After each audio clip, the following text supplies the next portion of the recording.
seguramente recordarán hace algunos años, cuando nosotros, de cierta manera, había un rumor de que algo iba a suceder con las islas que tiene nuestra nación, que eran las islas de San Andrés, Providencia y todos los demás cayos y pequeñas islitas que están alrededor de este lugar. Y cuando Nicaragua demandaba de que eso le pertenecía porque estaba más cerca a sus costas, y nosotros nos dimos cuenta que sucedió algo, como un fallo, y el fallo lo que indicaba era que en cuanto al territorio marítimo, Colombia tenía que ceder una gran parte. Es curioso porque en el mapa, cuando uno ve los meridianos, solamente eran 2 puntos en el mapa, pero eso en territorio es un largo kilometraje el que a Colombia le tocó cederlo como parte de su soberanía o de su plataforma marítima, ¿sí? Externa. Y San Andrés, Providencia y las demás islas, su lugar de alcance para poder ir a tomar recursos de pesca y demás, fueron reducidos notablemente, porque eso fue lo que se concretó después de este fallo judicial e internacional. Pero Colombia no perdió los territorios que tenía, como San Andrés, como Providencia y lo que acabo de mencionar, porque Colombia durante más de 100 años había ejercido soberanía sobre ese territorio. Colombia siempre había sido la nación que había sostenido a esos territorios. Colombia era la que le había dado como su lugar como país, como parte de un país a esta región. Y por más que Nicaragua quisiera reclamar esos territorios, durante más de 100 años ellos jamás habían ejercido ninguna soberanía, no habían hecho nada en ese lugar. De manera que aunque Colombia pierde estos territorios marítimos, no perdió nunca estos territorios isleños, porque ejercía soberanía. La soberanía, mis hermanos, es definida como el ejercicio de la autoridad suprema e independiente sobre algo o sobre alguien.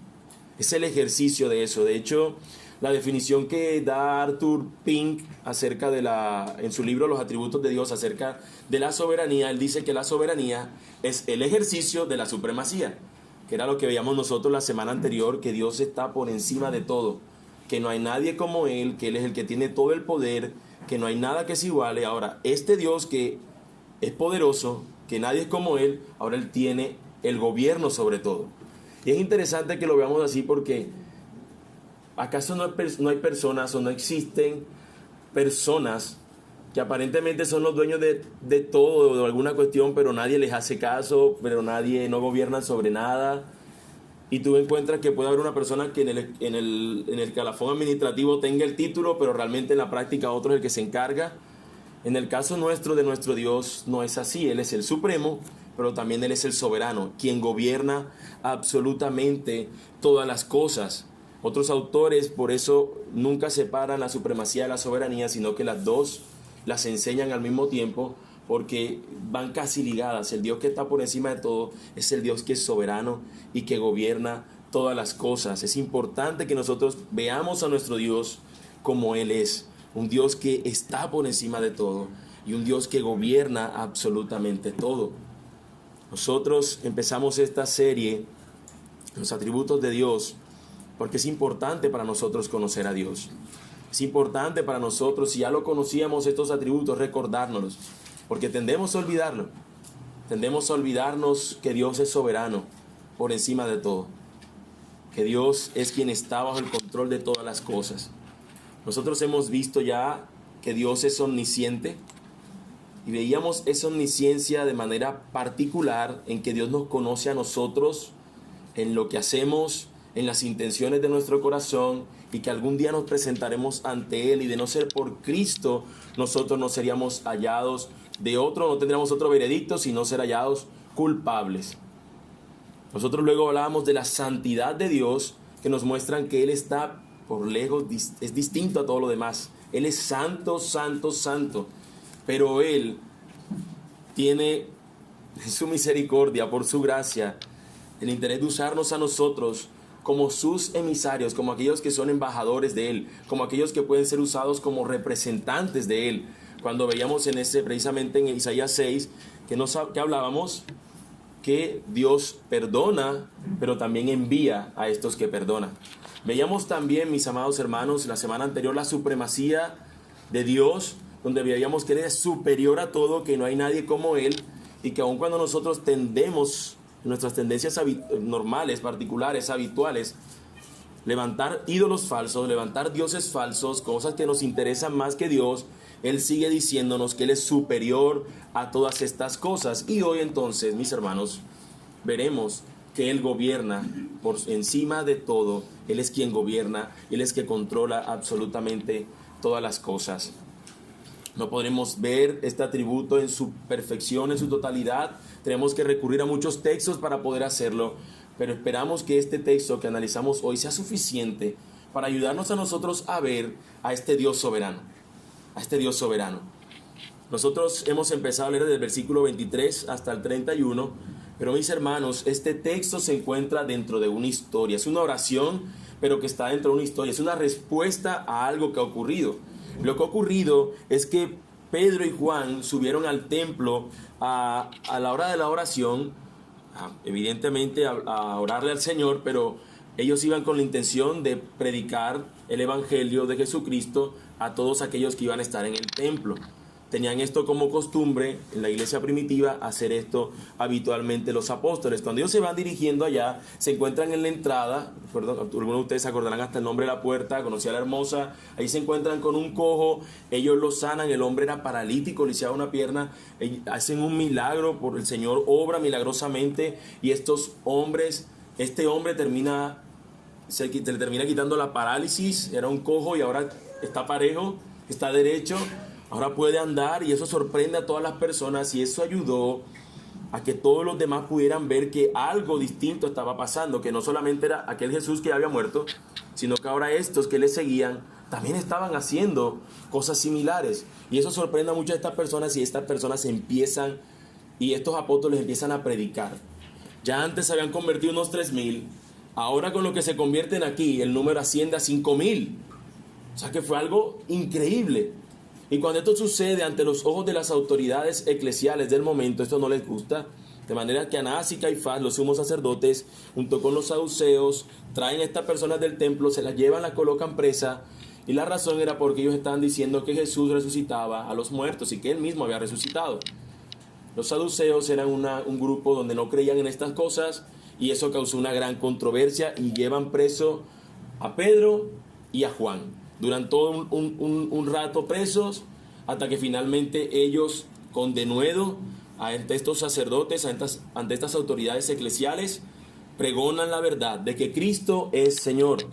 Cuando ellos predican esto, las personas le dicen: mira, mejor no digas más esto, te vamos a dejar ir libre, pero ya no le digas a más nadie de estas cosas. Y ellos le dicen: ¿a quién vamos a obedecer? ¿A Dios o a los hombres? De ninguna manera, vamos a obedecer primero a Dios antes que a cualquier persona. Habiéndoles dicho esto, igual los dejaron ir en libertad. Cuando ellos salen en libertad, es cuando encontramos que el versículo 23 nos dice: y puestos en libertad, vinieron a los suyos y contaron todo lo que los principales sacerdotes y los ancianos les habían dicho. Ellos habían predicado fielmente al Señor, y entonces van de los demás discípulos que se habían convertido, y es cuando ellos les dicen: mira todo esto que pasó. ¿Usted quiere saber qué pasó? Yo lo narré de manera breve, pero usted puede leer todo el capítulo 3 y el capítulo 4 y podrá tener con lujo de detalles todo lo que la historia nos cuenta allí el Señor en su bendita palabra. Ellos, al ver estas cosas, lo que hacen es, al sorprenderse de lo que Dios ha hecho, que los liberó, que ellos pudieron ser fieles al Señor en medio de su cautividad, ellos elevan una oración al Señor donde expresan que Él es soberano, que Él está por encima de todas las cosas, aún de las mismas autoridades eclesiales. Ellos van a agradecerle al Señor porque Él es soberano, porque Él está por encima de todo. Y yo espero, mis hermanos, que nosotros esta soberanía la podamos ver de manera específica en este texto a la luz de 3 encabezados. Lo primero es que el Dios soberano gobierna sobre toda su creación. Eso lo encontramos en el versículo 24. Segundo, que el Dios soberano gobierna según su plan. Versículo 25 al 28. Y tercero, que el Dios soberano gobierna en toda circunstancia.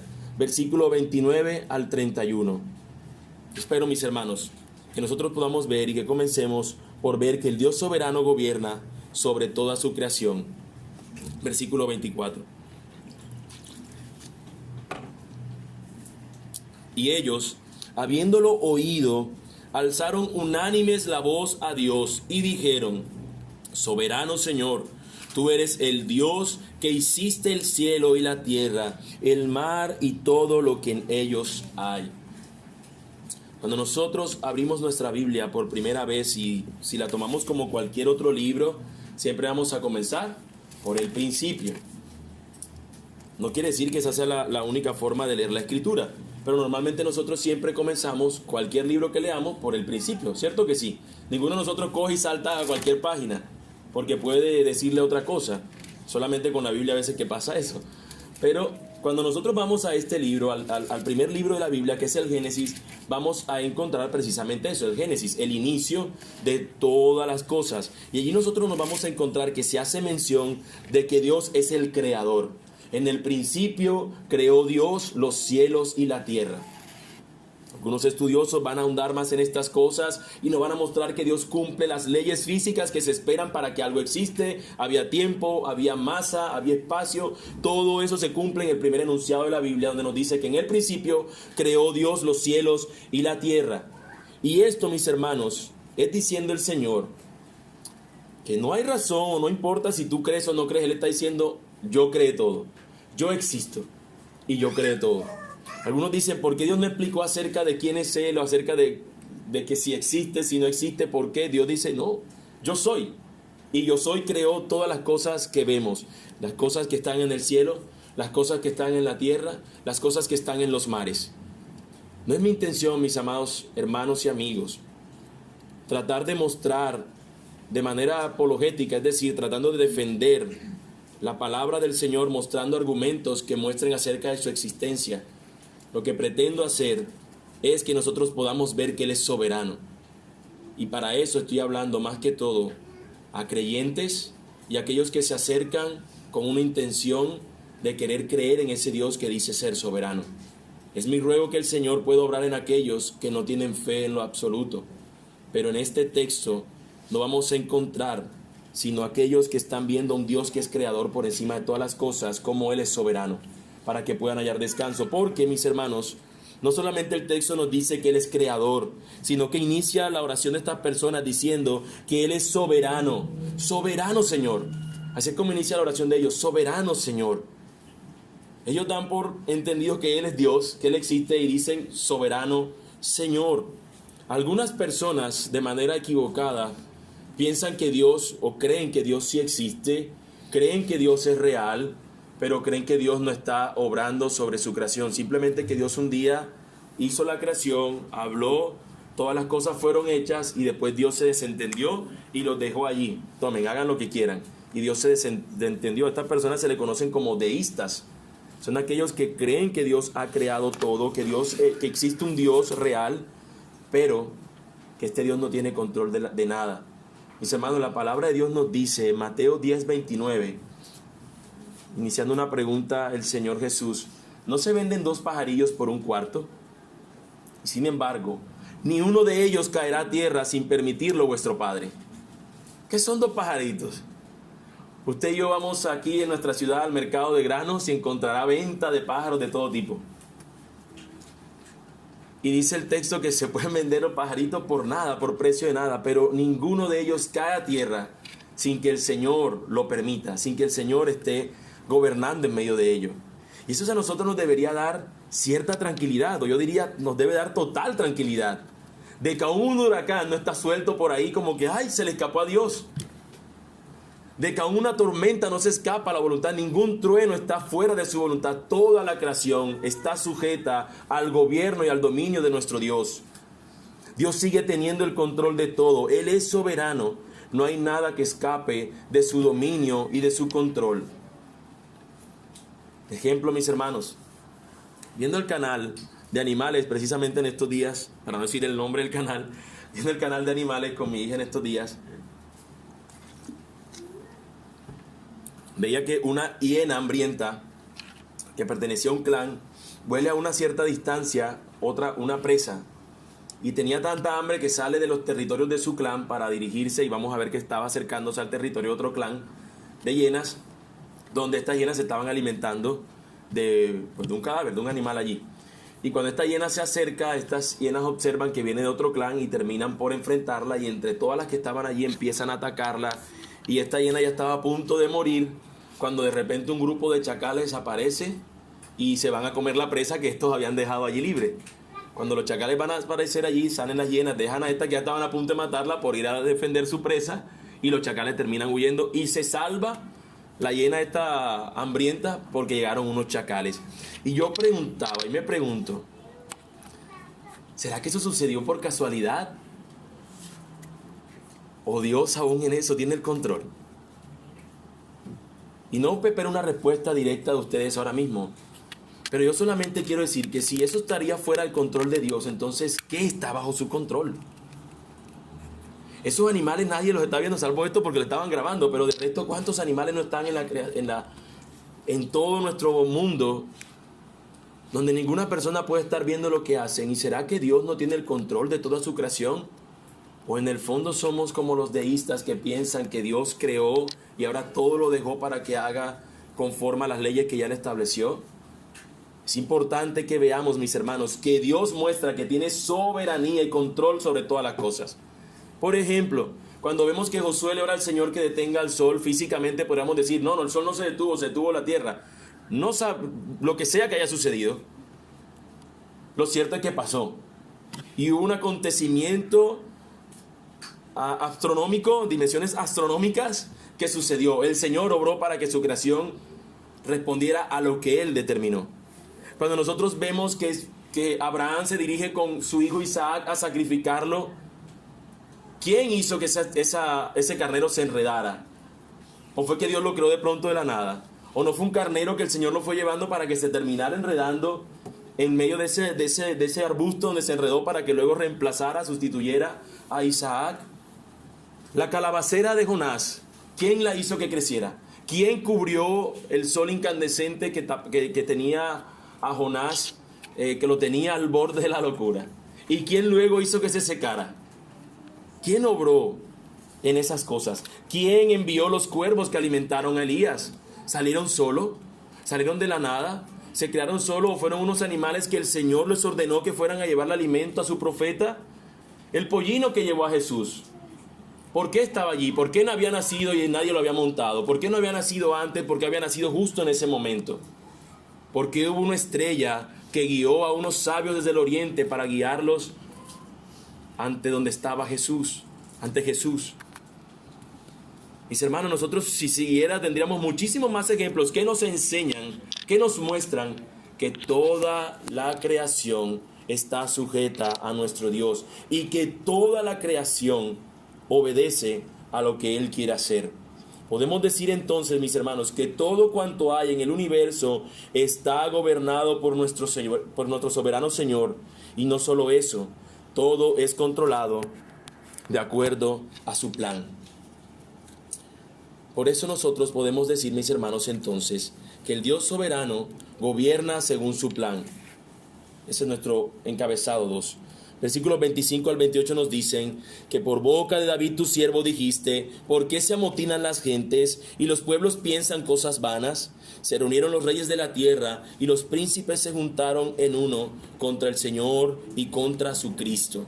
Porque verdaderamente se unieron en esta ciudad contra tu santo Hijo Jesús, a quien ungiste, Herodes y Poncio Pilato, con los gentiles y el pueblo de Israel, para hacer cuanto tu mano y tu consejo habían antes determinado que sucediera. Después de ellos haber empezado esta oración, con una declaración gloriosa acerca de que Dios es soberano sobre su creación, ahora pasan a mostrar el uso de la Escritura. Y yo quisiera, que de pronto no es el punto principal, pero quisiera decir que qué interesante es que nosotros tengamos las Escrituras como parte de nuestras oraciones. Que nosotros cuando oremos podamos tener en cuenta las Escrituras. Ahora, lo que sí podemos ver en este texto es que ellos dicen que por boca de David tú dijiste algo, Señor. Por boca de David tu siervo dijiste. Lo que nosotros aquí leemos en esta parte como por boca de David es lo que nosotros tenemos en el libro de los Salmos como el Salmo 2, versículos 1 al 2. Y dice casi exactamente lo mismo, realmente casi una cita al pie de la letra. nos dice: ¿por qué se amotinan las gentes y los pueblos piensan cosas vanas? Se reunieron los reyes de la tierra y los príncipes se juntaron en uno contra el Señor y contra su Cristo. Cuando tú lees el Salmo 2, versículo 1 al 2, vas a encontrar que dice en el versículo 2: se reunirán los reyes de la tierra y los príncipes se juntarán en uno contra el Señor y contra su Cristo. En el Salmo, cuando ustedes lean el Salmo 2, lo van a encontrar en tiempo pasado. Y aquí lo que está citando el autor es diciéndolo: esto está en tiempo presente, ya esto se cumplió. ¿En quién? En Cristo Jesús nuestro Señor. Estaba en el Salmo 2 David sirviendo como un profeta, anunciando que eso iba a ocurrir. Y lo que ellos dicen, mis hermanos, es que esto ya ocurrió. Hay dos cosas que yo pudiera decir al respecto. Y la primera es para tenerla en cuenta, y es que toda la Escritura nos habla acerca de Jesús.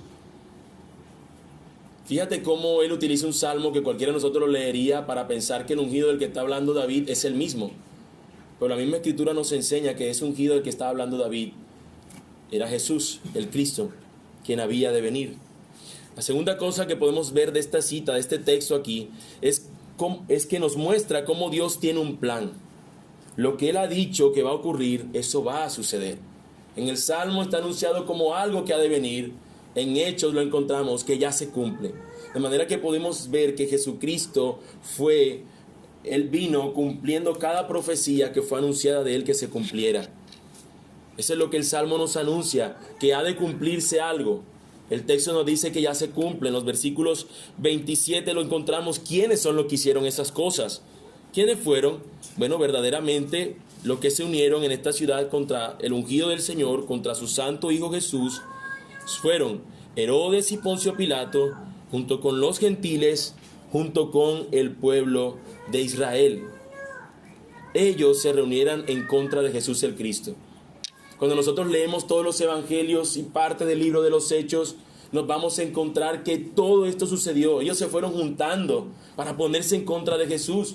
Encontramos que la clase sacerdotal, todos los sacerdotes empezaron a tramar cosas para terminar juzgando a Jesús, acusándolo falsamente. Lo llevan luego ante Poncio Pilato. Muy temprano Poncio Pilato dice: mira, yo no tengo ninguna ley contra él, vayan contra uno que tiene. Se lo envía a Herodes. Herodes dice: no, yo no tengo nada contra él. Toma Poncio Pilato. Desde ese día se hacen amigos, se unieron, porque se unieron juntos para hacer algo con respecto a Jesús. Ahora envían a este Jesús ante Poncio Pilato, le había golpeado, luego termina presentándolo ante el pueblo y diciéndole: ¿a quién escogen? ¿A Jesús o a Barrabás? ¿A Jesús su rey o a Barrabás este bandido? Y el pueblo junto termina diciendo: crucifica a Jesús, deja libre a Barrabás.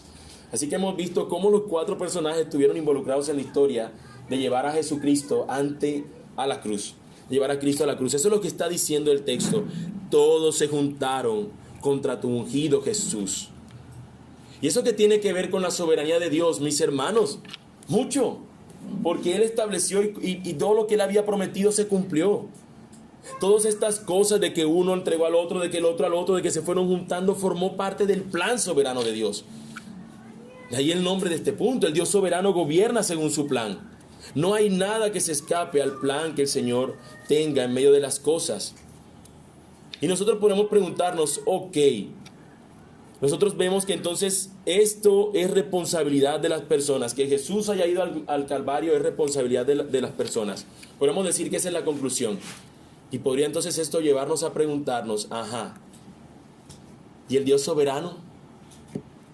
¿Qué pasó con el Dios soberano? ¿Qué hizo el Dios soberano? ¿Qué hizo Él?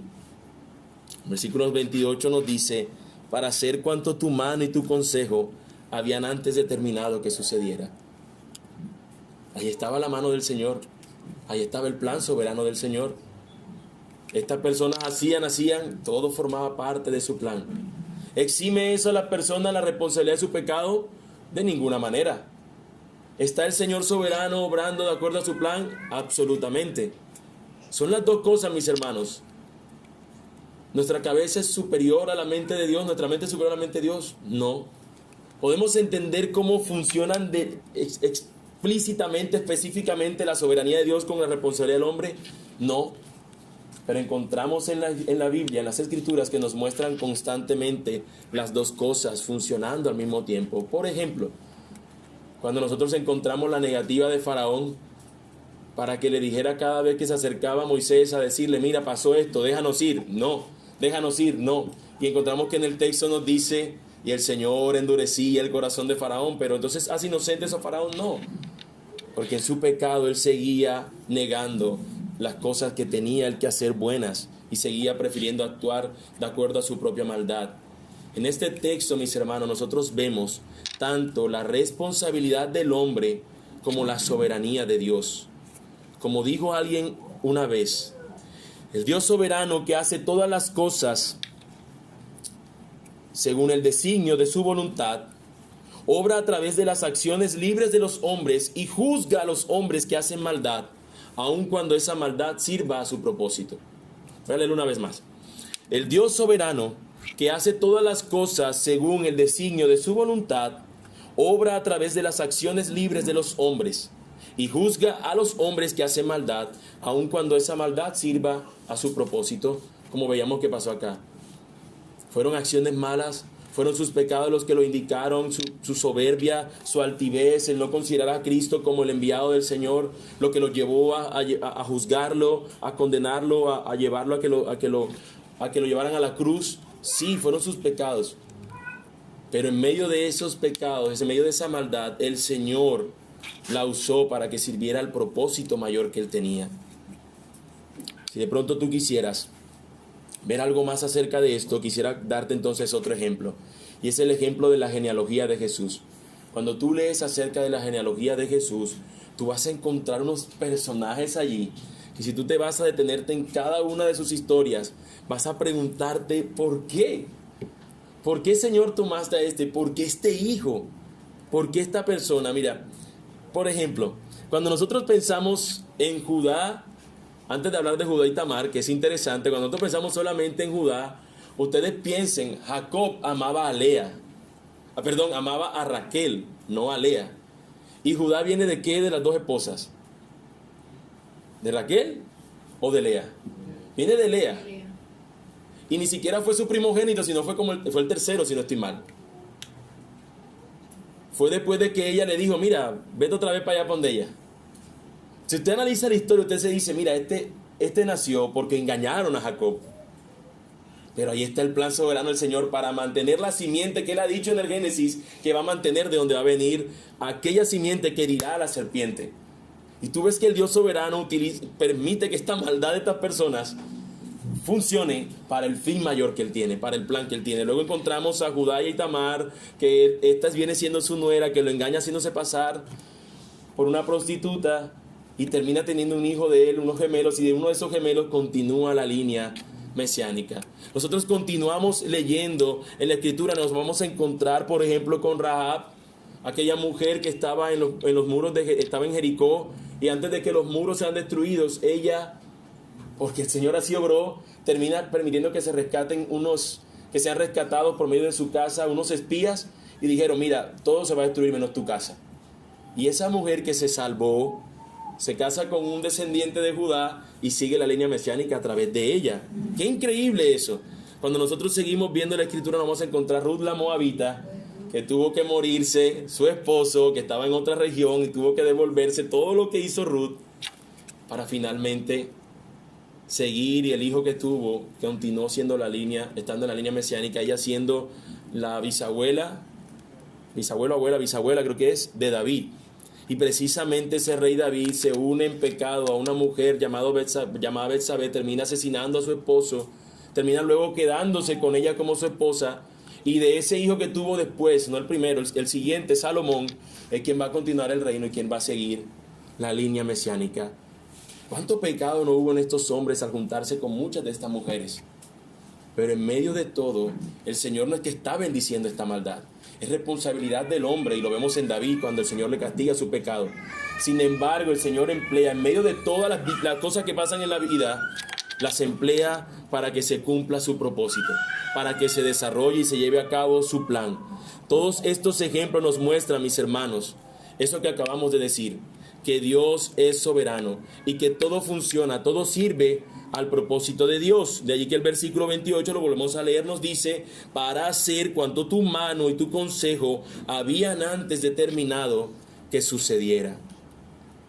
Mis hermanos, definitivamente nuestro Dios gobierna sobre su creación. Nuestro Dios obra y hace todas las cosas de acuerdo a su plan. Pero como dice nuestro tercer y último encabezado, el Dios soberano gobierna en todas nuestras circunstancias. El Dios soberano gobierna en toda circunstancia. Versículos 29 al 31. Y ahora, Señor, mira sus amenazas y concede a tus siervos que con todo denuedo hablen tu palabra, mientras extiendes tu mano para que se hagan sanidades y señales y prodigios mediante el nombre de tu santo Hijo Jesús. Cuando hubieron orado, el lugar en que estaban congregados tembló, y todos fueron llenos del Espíritu Santo y hablaban con denuedo la palabra de Dios. Por más que ha sido explicado cada parte de esta oración, yo quiero que no olvidemos precisamente eso, que esto es una oración.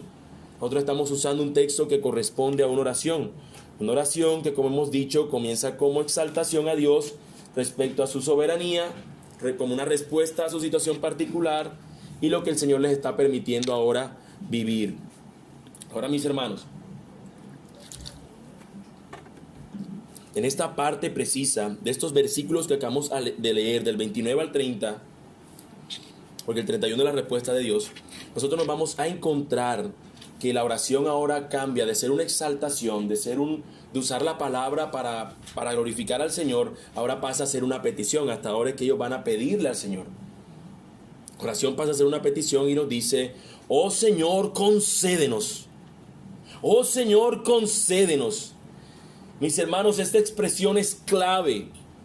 Mientras aprendemos, o tú y yo recordamos que Dios es soberano, también es importante que tú veas y sepas cómo tienes que referirte a Dios.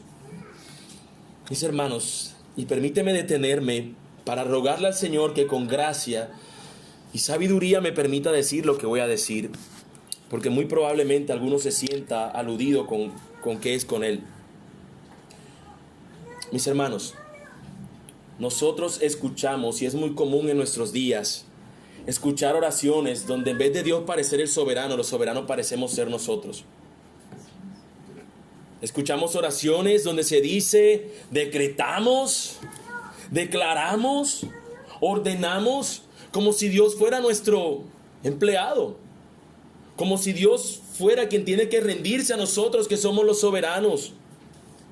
Mis hermanos, de ninguna manera nuestra actitud debería ser esa, debería ser como la de estas personas acá que acaban de ver al Dios soberano y dicen: oh Señor, concédenos, concédenos, tú eres quien nos concede.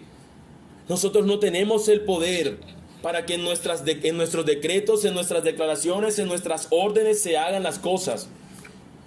Cuando nosotros soplamos, no hay vida que salga. Cuando nosotros decimos algo, la realidad no se crea, por más que exista una vertiente que diga eso. Mis amados hermanos, cuando nosotros decimos o tendemos a decir estas cosas, lo que aparece es esto: soberbia, usurpación, osadía, al atreverse a tomar el lugar del Señor, quien es el único soberano que tiene todo el poder y tiene toda la autoridad sobre absolutamente todas las cosas.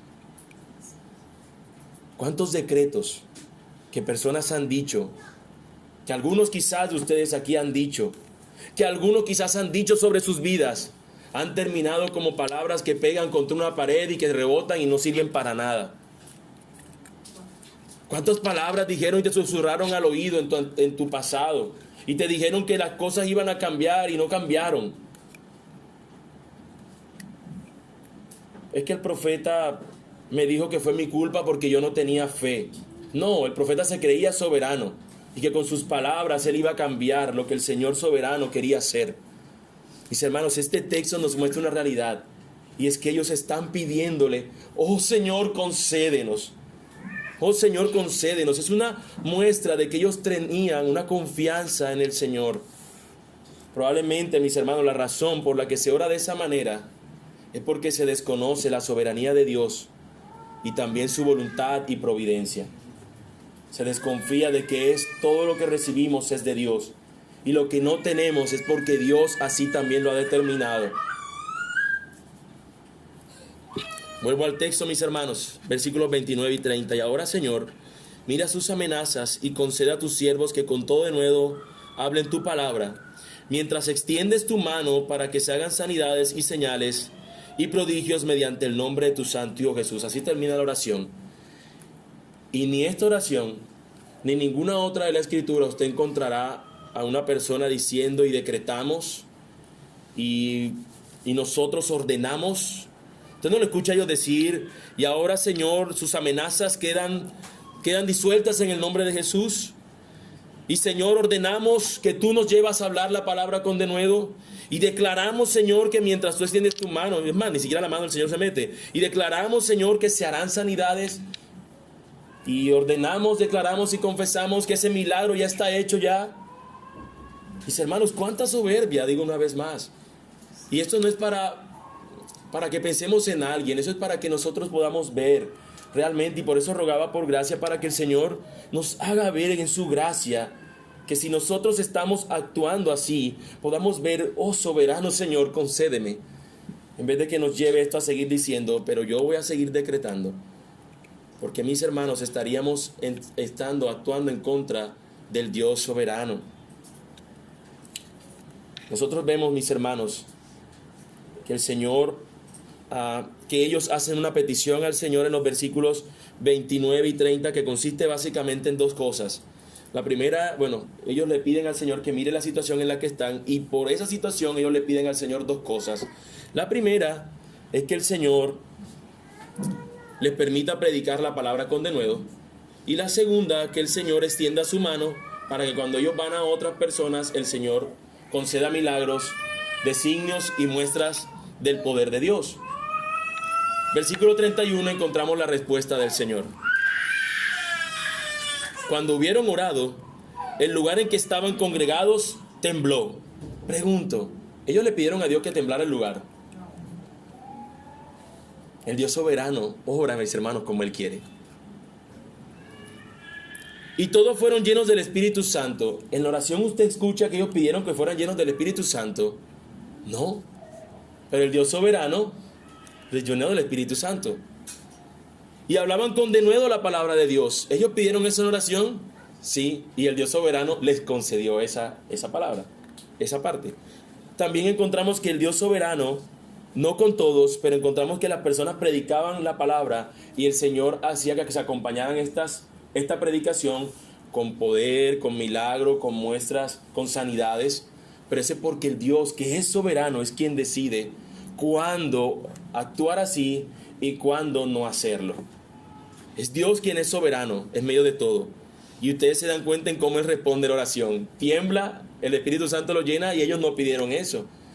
Mis amados hermanos y amigos, nuestro Dios es quien obra conforme a su propósito, de acuerdo a su voluntad.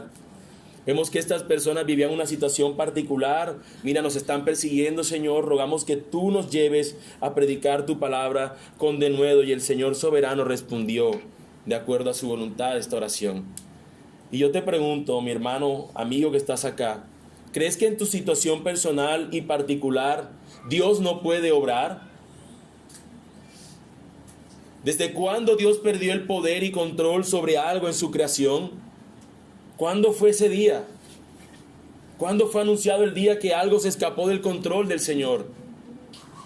En palabras del fallecido R.C. Sproul, él dijo una vez que no existe ni una molécula de polvo en todo el universo que esté fuera de la voluntad del Señor, que no esté bajo el control del Señor. Ni una mota de polvo. Nada que existe en el universo que Él creó está fuera de su control. No hay por ahí una constelación, no hay por ahí un planeta que se soltó de su órbita y fue andando, ni un meteorito de los que tanto nos anuncian, que ahorita hubo uno recién que iba supuestamente a impactar en la Tierra y nos iba a acabar. Ni aún eso, mis hermanos, nada se escapa de su control. Por ejemplo, cuando pensamos en Sodoma y Gomorra, que llovió sobre ellos esas piedras, fuego, azufre, todas esas cosas, y por qué en las demás no, el Señor había determinado que fuera allí. El Señor obra de acuerdo a su plan, mis hermanos. Él es el soberano. Mis hermanos, nosotros no hay nada que lo sorprenda, no hay nada que lo confunda. No es que una persona esté en un partido de fútbol y hay una persona, un cristiano orando, Señor, que mi equipo gane, y el otro está, ay, Señor, que mi equipo gane. Y Dios, ¿a quién le doy la victoria? Me confundieron. Me confundieron, ¿a quién obro? O como cuando alguien está orando por algo y otra persona está orando por otra cosa. Imagínense 2 hermanos, 3, 5 hermanos orando por un empleo y todos van a presentar la hoja de vida. Señor, concédeme este empleo. ¿A quién responde Dios? ¿A este porque se arrodilló más? ¿A este porque duró más horas orando? ¿O es porque conforme a su propósito y voluntad Él determina cómo sucederán las cosas y no le da el empleo a ninguno de ellos? Puede suceder así también, mis hermanos. Si llueve o no llueve, el Dios soberano es quien obra y Él no se sorprende y Él tampoco se confunde. Muchas veces solemos preguntarnos, y tal vez tú te estás haciendo esta pregunta, otras personas suelen hacerla: ¿dónde está Dios en mi circunstancia? ¿O dónde está Dios en mi sufrimiento?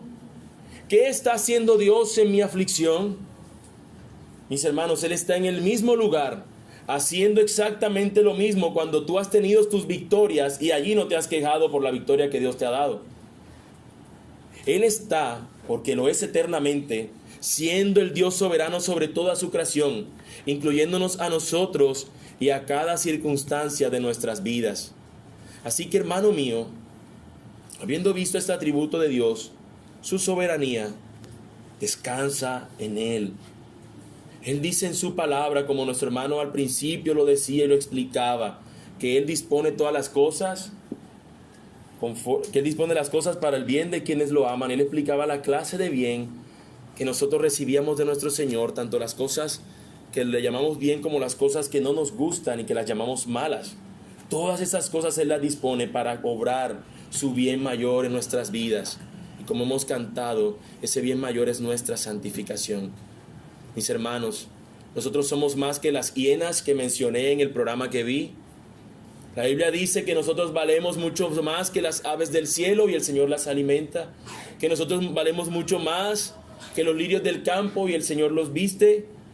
Nosotros podemos descansar en que el Dios soberano está en control de todo. Descansa, hermano mío, en los brazos del Dios soberano, que es tu Padre, que cuida de ti.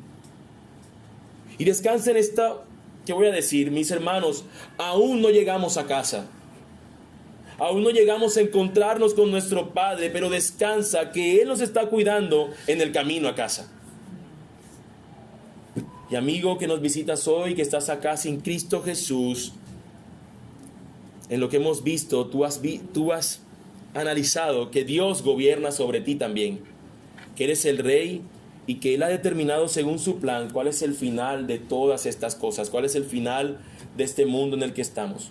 Salvación a los que creen por gracia o condenación a los que siguen en esclavitud al pecado. Yo te pregunto, mi amigo, sabiendo tú el plan soberano de Dios, ¿qué decides hoy? ¿Creer en Cristo o decidirte por no ir a Él? Él está esperando que tú y yo creamos en Él. Aquel que se acerca a Él, la palabra dice que Él no lo echa fuera. La invitación es, allí donde estás, ora y pídele al Señor perdón por tus pecados y cree en Jesucristo. Cree en Jesucristo, que Él es tu Salvador. Vamos a orar, hermanos.